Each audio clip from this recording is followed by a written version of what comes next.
years, my view of open source technology and the open source licensing has changed a great deal. I started out thinking open source was plain crazy. And so I ended up being a primary advocate for some of the more recent projects that I'm going to talk about today. So what am I talking about? Software engineering began as an academic exercise. It was natural for developers to publish their code because it was the results of their research. In addition, early software was pretty simple, so it generally needed to be adapted for just about any use. The free software movement that formed around people like Richard Stallman considered it a moral imperative to empower the user to modify his or her own software. Like any other moral philosophy, reasonable people could differ on this point, although from what I've seen, the discussions were rarely reasonable. Today, this approach is best illustrated by the GNU General Public License. Any software that incorporates a component licensed under the GPL takes on the GPL itself. The lawyers call this viral. Some of the people involved felt that the anti-corporate philosophy of the free software movement was holding it back. They started talking about open source instead of free software and got companies like Sun and Xerox and IBM involved. Common examples today include projects like Android and Apache. Here, the argument was that open source can lead to better software, which is good for business. Open source lets more people find and fix bugs and add features. So I'd like to talk about some observations for some of the stuff that I've seen along this line during my time at Adobe. Adobe realized from the beginning that creating whole new markets means enabling everyone to contribute and to compete. Publishing a specification is a key part of building a platform, an environment, an ecosystem that everyone can build on. Platforms tend to benefit the originator at least as much as everyone else. Of course, for Adobe, this started with PostScript, and Adobe published the specification as part of PostScript's launch. There were plenty of other factors in PostScript's success, but this was one clearly necessary. Adobe's still making good money on PostScript today. Pretty much everybody here is familiar with the second publication specification Adobe published, the Type 1 font format. I had the honor to help with the technical review. Adobe published the spec sooner than planned because Microsoft and Apple announced they were going to release TrueType. Again, there were plenty of other reasons Type 1 didn't disappear in the face of TrueType, but publishing the spec was a key piece. Adobe has published or co-published many other specs since then, and most of them have been pretty successful. When Adobe first shipped Acrobat, it sold for $50, but it didn't sell many. People weren't sure why they needed it. Fortunately for Adobe, the US Internal Revenue Service cut a deal with us to download Acrobat from the IRS site for free to help support digital tax returns. Adobe figured out we could give away the reader and get ubiquitous support, and then many people would pay for the ability to create PDFs. Giving away the reader established a platform, which the PDF specification reinforced. In the aftermath of the so-called font wars and the afterglow of OpenType, Adobe took another big step and licensed our PostScript font rasterization code to Apple and Microsoft to put into the desktop OSs. For most practical purposes, both formats got equal treatment in the environment that really mattered at the time. Adobe was able to discontinue our ATM software because it was now supported in the OS, although we kept working on rasterization for mobile devices. This brings us to the recent past. At last year's ATypI, I announced that we had worked with Google to add Adobe CFF font rasterizer to the FreeType project. This is similar to the OS licenses, but this time It was to support mobile devices, and it had to be open source. TrueType has been the default in the mobile world for reasons that are now mostly legacy, and it's not always the best choice. Getting CFF into FreeType meant convincing Adobe that open sourcing this code was in our own interest. It wasn't easy, but we finally succeeded. Now Adobe's CFF rasterizer code is shipping in Android, Chrome OS, and Linux. And unlike the OS deals, we're still maintaining it. Adobe has lots of open source projects and products, not just the FreeType contribution. We now maintain 99 repositories on GitHub. Adobe's using open source to help make or enhance many new platforms. I've listed 3 here that may be the best known. I mentioned all the Adobe open source projects because many of them need fonts, open source fonts, mainly for their user interfaces. Today, there are several reasonable options, but when my team started getting questions from the products about open source fonts 6 or 7 years ago, we didn't see anything we'd want an Adobe product to use. So we decided to roll our own. This wasn't quite our first time. Back in 1992, we donated 4 fonts from Utopia to the X Windows Consortium. As far as I can tell, we did it because Bitstream had donated Charter. Frankly, I'm not sure either company actually benefited from that. The first of our new open source families was Source Sans, which was requested by Adobe's Media Framework team. An early version went out under the name Playback Sans. This family was designed by Paul Hunt with some direction from Robert Slimbach, and has been very popular. One application asked for small caps and superiors, which we added. We added Greek and Cyrillic because so many of our users requested them. And it's now used in more than a dozen Adobe products, including the Creative Cloud. Nobody will be surprised to learn that we made source code at the request of the Brackets team. What surprised us was how eager our users were when they learned we were considering it. It's the monospace version of Source Sans. The user demand definitely bumped it higher on our priority list. Now we're adding italics in response to user demand. The italics are playing out in public on GitHub if you want to follow along. I'll mention a further example of responding to client needs. The source code originally shipped with 6 weights. One of the products asked for a new weight between 2 of the others, so we added it and made it available for everyone. Source Serif was Frank Grushammer's first design project for Adobe, again with some direction from Robert Slimbach.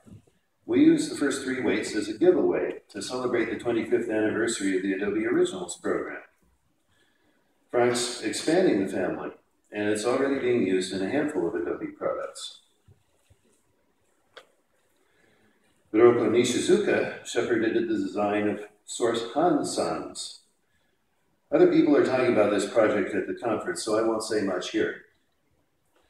I will say it's the largest single font family project we've ever done, and one of the largest anyone has ever done. The family has 7 weights, each of which includes 65,535 glyphs to cover all the major East Asian characters in the various forms used in mainland China, Hong Kong and Taiwan, Japan, and Korea. We're shipping it in 5 configurations, including a rich OpenType form that showcases the value of the locale feature, and 2 forms of OpenType collections. Different configurations work in different environments, but they all work in InDesign. We were trying to figure out how to fund a pan-CJK font when Google approached us. In exchange for making it open source so they could use it, we got the money to do the exacting job this kind of project deserved. There's also a connection back to Source Sans. We used Source Sans for the Western characters in Source Han, and delayed the Source Sans release to extend its weight range to meet Source Han's needs. When we decided to try releasing some open source fonts, it was an experiment. We wondered whether people would step forward to offer help with scripts we might not otherwise get to. Several people have talked about helping with one piece or another, but only one person has actually stepped forward to do any work. That's a bit disappointing, but not a huge surprise. Type designers have to work on jobs that pay. Along that line, one company did help fund an extension to Source Sans, so we could hire an external developer to help with it. But there are real benefits. As any marketer knows, free gets attention. By giving fonts away, we get far more users, and broader exposure means more user feedback. We're learning more about what features matter to various sets of people. And while we're proud of our QE, when there are several 100,000 users, they'll find things we missed. We definitely apply what we learn on the open source fonts to the rest of our work. In the meantime, we just shipped the first update to Source Sans last week, and we're working on enhancements to the other families. We started giving free access to our tools in 2000 to support moving to OpenType. From what I've said earlier, you'll recognize this was a platform move. Font users needed to see a critical mass of OpenType fonts, not just from Adobe. The AFDKO isn't open source, but it's free, and it has a simple click-through license agreement that thousands of people have used. And we conduct annual trainings at leading type design schools to help make sure the next generation of type designers is comfortable with them. We've also licensed the AFDKO code freely to developers. Our code is in all the commercial font tools. This is no longer about making OpenType successful. We're trying to raise the quality of all the fonts our customers use. We try to set an example with our own, but getting quality tools out there is critical. However, there are times when having no open source license causes problems. Our friends at Apple can't download the AFDKO because the Apple lawyers aren't comfortable with the license. And many open source projects require that all components be compiled using open source tools. That's a problem for fonts, because there's only one open source font editor, and it sucks. Adobe applications put a lot of work in to deal with badly made fonts, and virtually all the fonts that cause headaches in our apps were made with that one open source font editor. I'm pleased to report there's some serious work being done on it, and I hope it will help the editor make decent fonts. But we can help. I'm excited to announce today the AFDKO is now available as open source. We'll continue to provide the traditional version as well with the Adobe license because it's a lot more convenient for most people to have a prepackaged solution. The regular AFDKO does its own installations and configuration. The open source version will require users to download and configure the appropriate Python interpreter and to compile the tools.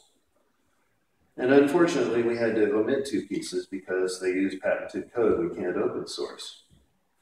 The intelligent scaling tool uses an Adobe rasterizer, and the compare outlines uses code for overlap removal that Illustrator wants to keep private. We hope to replace the check outlines code soon using Frederick Berlin's Boolean operations library. Another win for open source. But because it is open source, this version of the AFDKO can be used for open source projects, like that font editor. And because it's open source, people who want to help us make the AFDKO even better can do so. We know there are a few who'd like to, and we'd like to help them do it. And to quote one of my favorite guys, there's one more thing.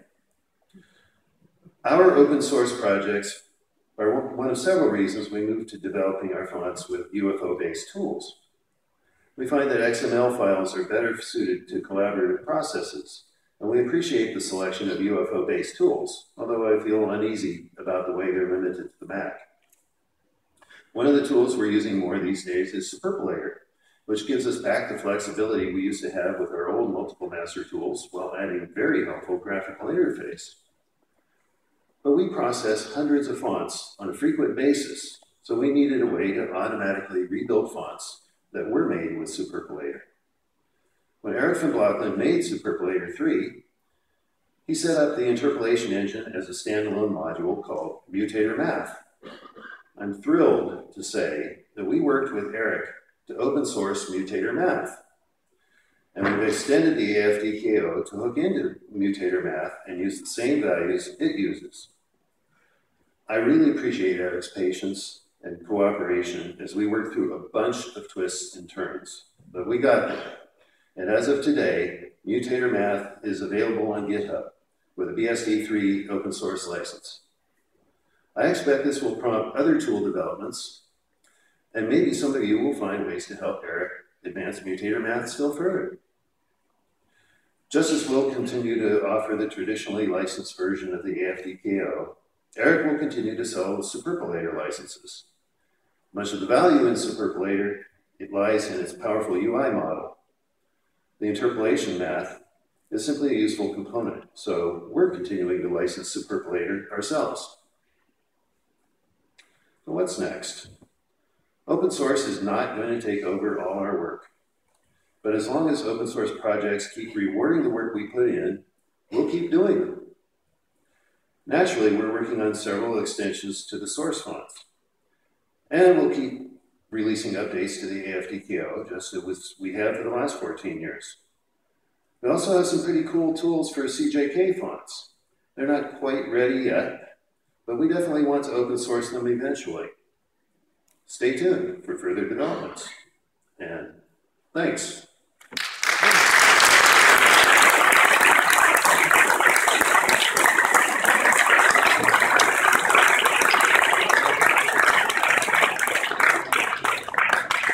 Do we have time for a few questions? Okay.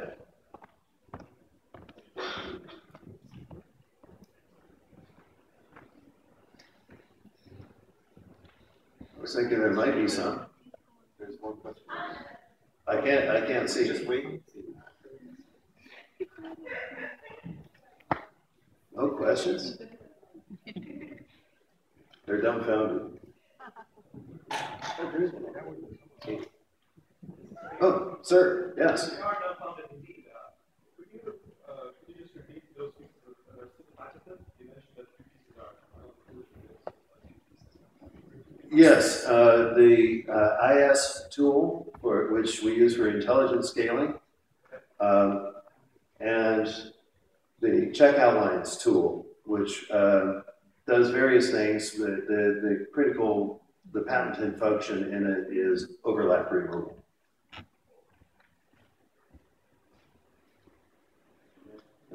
As I said, we hope to work around that shortly.